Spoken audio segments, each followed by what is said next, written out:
ভারতীয় সরকার বিজেপি নানাভাবে নানা প্রচেষ্টায় আমরা যদি অপচেষ্টার কথা বলি, তারা চেষ্টা করেছে যে আরেকটি গণঅভ্যুত্থানকে বাধাগ্রস্ত করা বা গণঅভ্যুত্থানকে পাল্টা আরেকটি গণঅভ্যুত্থানের চেষ্টা করা।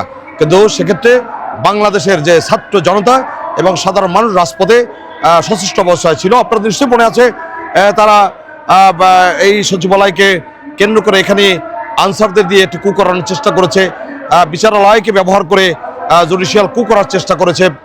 এরপর তো নানা সংকট রয়েছেই। আমি যদি বলতে চাই, সাম্প্রতিককালে যে ইসকনের এক নেতা যাকে দেশদ্রোহিতার অভিযোগে আইনশৃঙ্খলা রক্ষাকারী বাহিনী গ্রেপ্তার করে সুনির্দিষ্ট অভিযোগের প্রেক্ষিতে, ইসকন একটি মৌলবাদী উগ্র জঙ্গি গোষ্ঠী যে বাংলাদেশের মাটিতে শেখ হাসিনার প্রশ্রয়, তারা তাদের ডালপালা গজিয়ে বাংলাদেশের অধিকাংশ জায়গায় তাদের জাগস্বত্ব আধিপত্য তারা কায়েমের চেষ্টা করছে। সেক্ষেত্রে যখন শেখ হাসিনা উৎখাত হয়েছে, তখন ভারতীয় যে সরকার, তার কিন্তু মন খারাপ হয়ে গেছে। তার যে লালসা ছিল, তার যে জিজ্ঞাসা ছিল, সেখান থেকে তিনি আর তার লক্ষ্যচ্যুত হওয়ার কারণে এই যে নানাভাবে ভারতীয় সরকার, বিজেপি, এরা কিন্তু বাংলাদেশের মানুষের উপর স্টিমুলাস চালানোর জন্য, আপনারা নিশ্চয়ই দেখেছেন যে সীমান্ত এলাকায় বিভিন্ন জায়গায় যে তারা সেনা মোতায়েন করেছে, তাদের যে বিএসএফ তা মোতায়েন করছে। আমাদের গতকালকেও আমাদের একজন ভাই সীমান্ত এলাকায় তাকে হত্যা করা হয়েছে। এবং প্রতিদিন কিন্তু আপনারা নিশ্চয়ই যদি ফেলানির কথা মনে করি, আপনাদের ভুলে যাওয়ার কথা নয় যে আমাদের একজন মানুষ, যে একজন নারীকে যেভাবে হত্যা করে তার কাটা ঝুলিয়ে রেখেছিল।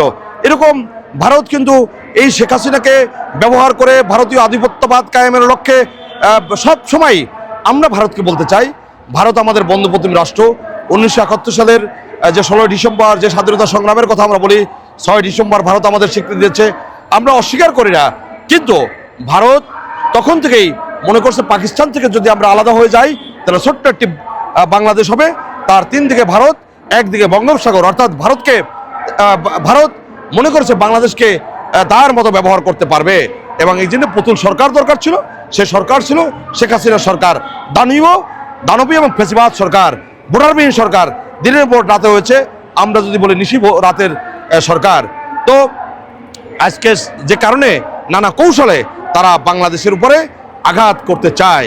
কিন্তু গণমাধ্যমের কল্যাণে ভারতীয় সরকার, বিজেপি, পশ্চিমবঙ্গ, আসাম, ত্রিপুরাকে আমরা বলতে চাই যে বাংলাদেশের মানুষ কিন্তু জেগে উঠেছে এবং আর কোনোদিন ভারতের যে লালসা, যে জিজ্ঞাসা, তা বাংলাদেশে বাস্তবায়ন হবে না। আমরা ভারতকে বলতে চাই, আপনারা বন্ধু মুসলিম রাষ্ট্র, একটি বড় দেশ, আমরা আপনাদের প্রতি শ্রদ্ধা রয়েছে। আমাদের নেতা নেত্রীরা কিন্তু বলছেন, কিন্তু আমরা যারা সাধারণ মানুষ বিভিন্ন শ্রেণী পেশায় রয়েছি, তারাও স্পষ্ট ভাষায় বলতে চাই, আমি একজন মুক্তিযোদ্ধা সন্তান হিসেবে এই মহান বিজয়ের মাসে দ্ব্যর্থহীন ভাষায়, দ্ব্যর্থহীন কণ্ঠে যদি বলি যে ভারতকে শান্ত হওয়ার জন্য, এদেশে হিন্দু সম্প্রদায় ভাই বোনেরা কিন্তু যথেষ্ট আরামে রয়েছে। আমাদের মসজিদ ঘুরিয়ে দিচ্ছেন, এখানে তো মন্দির, প্যাগোডা, গির্জা, তারা তাদের ধর্মীয় যে রীতিনীতি, কালচার তারা পালন করছে। এখানে হিন্দু সম্প্রদায় ভাই বোনেরা আরামে এসেছে, আমরা একসাথে বসবাস করছি। কিন্তু বিশ্ববাসীকে একটি অবাধ তথ্য প্রদানের যুগে মিথ্যা তথ্য দিয়ে বিভ্রান্ত করার চেষ্টা করছেন। এখানে কোনো হিন্দু সম্প্রদায় ভাইরা কি বলছে তারা কষ্টে আছে? এখন আরেকটি কথা, হিন্দু সম্প্রদায় ভাই বোনেরা যদি ফৌজদারি কার্যবিধি অপরাধ করে, তাকে যখন পুলিশ গ্রেপ্তার করে, তখন বলা হয় যে সংখ্যালঘুদের উপর নির্যাতন চালানো হচ্ছে। স্পষ্ট ভাষায় বলতে চাই, আমাদের মসজিদ ঘুরিয়ে দেওয়া হচ্ছে, আমাদের যারা মুসলমান ভাইয়ের আছে তাদেরকে অপমান করা হচ্ছে, তাদের দাড়ি টেনে অপমান করা হচ্ছে, তাদেরকে বিভিন্নভাবে মাংস খাওয়ার অভিযোগে তাদেরকে নির্যাতন চালাতে, বাড়িঘর উৎখাত করা হচ্ছে। আমরা এই কথাগুলো বলছি না, কারণ এটা আপনাদের আভ্যন্তরীণ বিষয়।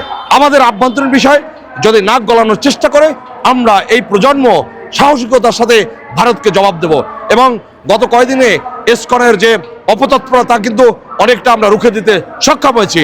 আমাদের দেশপ্রেমিক সেনাবাহিনীর যে প্রধান রয়েছেন, যিনি জেনারেল ওয়াকারুজ্জামান, তিনি কিন্তু দ্ব্যর্থহীন ভাষায় বারবার বলছেন, সতর্ক করছেন বিজেপি, পুলিশ, অন্যান্য বাহিনী, আনসার বাহিনী এবং সর্বোপরি দেশপ্রেমিক তৌহিদি জনতা কিন্তু ভারতীয় যে আধিপত্যবাদ, আগ্রাসনী যে মনোভাব রয়েছে, তা কিন্তু আমরা রুখে দেবো। স্পষ্ট ভাষায় গণমাধ্যমের কল্যাণে যদি বলতে চাই যে সীমান্ত এলাকায় আমাদের ভাই বোনদেরকে হত্যা করছেন, এটি অবিলম্বে বন্ধ করতে হবে। আর না হয় আপনাদের বিরুদ্ধে বিশ্ববাসী রয়েছে, আন্তর্জাতিক মহল রয়েছে, তারা কিন্তু কথা বলছে। আমাদের তো আপনারা বলছেন যে সীমান্ত এলাকায় আপনারা এক্সপোর্ট ইম্পোর্ট বন্ধ করে দিবেন, চিকিৎসা আমরা নিতে পারবো না। ওকে, আমরা চিকিৎসা নিতে চাই না, ইতিমধ্যে কিন্তু আপনারা খরায় ভুগছেন। ইতিমধ্যে আপনাদের হাসপাতালের ব্যবসা বাণিজ্য বন্ধ হয়ে গেছে, পশ্চিমবঙ্গের লোকজন না খেয়ে আছে, আপনারা তো সেগুলো দেখছেন। আমাদের কোনো সমস্যা নাই, আমাদের অর্থনীতি মজবুত ছিল, কিন্তু শেখ হাসিনা সরকার ধ্বংস করে দিয়েছে। ব্যাংক ডাকাতি, লুটপাট সব কিছু আমরা জানি, আমরা বিশ্ববাসীও জানে। আমরা থাইল্যান্ড যাব, সিঙ্গাপুর যাব, উন্নত দেশে আমরা চিকিৎসা নেবো, আপনাদের মুখাপেক্ষি হব না। আপনাদের মালামাল অন্য দেশে বেছেন, আমাদের চায়না রয়েছে, আমাদের ইউএসএ রয়েছে, ইউকে রয়েছে, আমাদের বন্ধুবন্ধু আমাদের রাষ্ট্র রয়েছে যারা আমাদের সহযোগিতা করতে চায়। আমাদের যদি 71 সালে 9 মাস রক্তকে সংগ্রামের মধ্যে দিয়ে পাকিস্তান থেকে আমরা আলাদা হয়েছি, কিন্তু পাকিস্তান আমাদের আজীবনের শত্রু নয়। তারা একসময় আমাদের বন্ধুই ছিল। শুধু বৈষম্যের কারণে এবং নির্যাতনের কারণে 30 লক্ষ শহীদের রক্তের মধ্য দিয়ে আমরা দেশ স্বাধীন করেছি।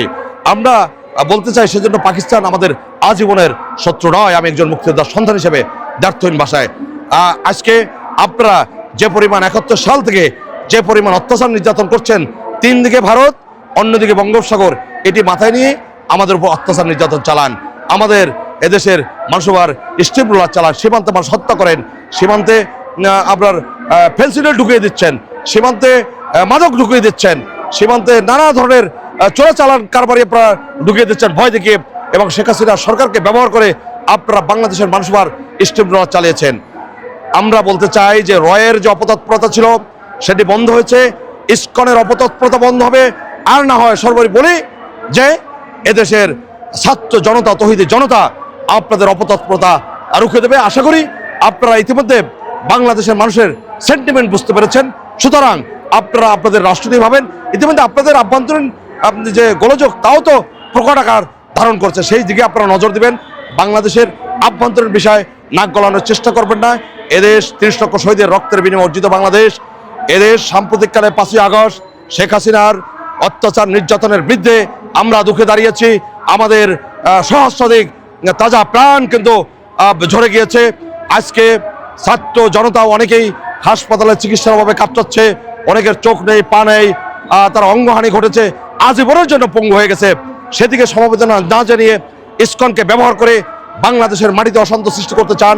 স্পষ্ট ভাষায়, দ্ব্যর্থহীন ভাষায় যদি বলি, এগুলো বন্ধ করতে হবে। আর না হয় ভারতীয় আগ্রাসনের বিরুদ্ধে বাংলাদেশের মানুষ রুখে দাঁড়াবে।